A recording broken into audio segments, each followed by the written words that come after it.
18. novembrī veltītie pasākumi notiks gan Rīgas centrā, gan arī apkaimēs. Mūsu kultūras centros ir gan dienas koncerti, gan vakara koncerti. Šajā dienā Porcelāna muzejā ir porcelāna apgleznošanas darbnīca, kur varēs valsts simboliku iestrādāt porcelānā. Ir izstādes Rīgas mākslas telpā.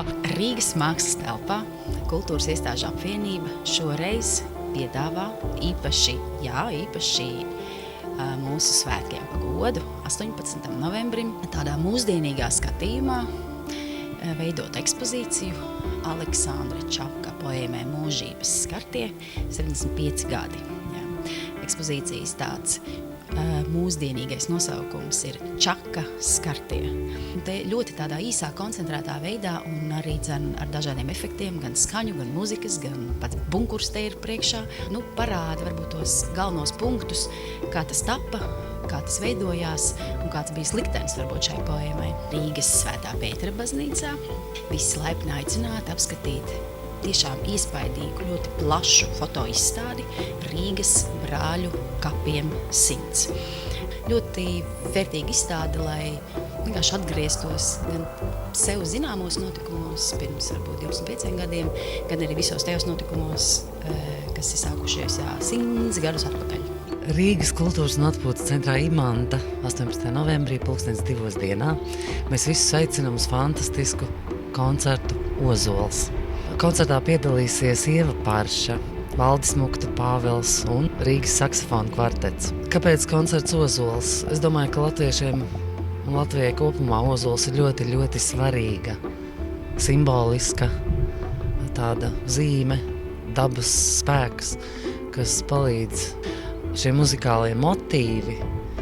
Viņi veidos tādu tiešām kā pilnu sazarojumu muzikālai fantāzijai par latviešu tautas dziesmas tēmām, par spēju, par to latvisko sajūtu.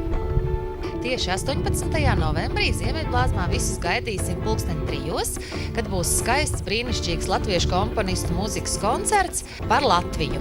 Tajā piedalās Jāzepa Mediņa Pirmās Rīgas mūzikas skolas zēnu kors Romāna Vanaga vadībā, orķestris Rīga un lieliski solisti Ance Krauze, Aija Vītoliņa un Dainis Skutelis. Un vadīs visu aktieris Mārtiņš Egliens.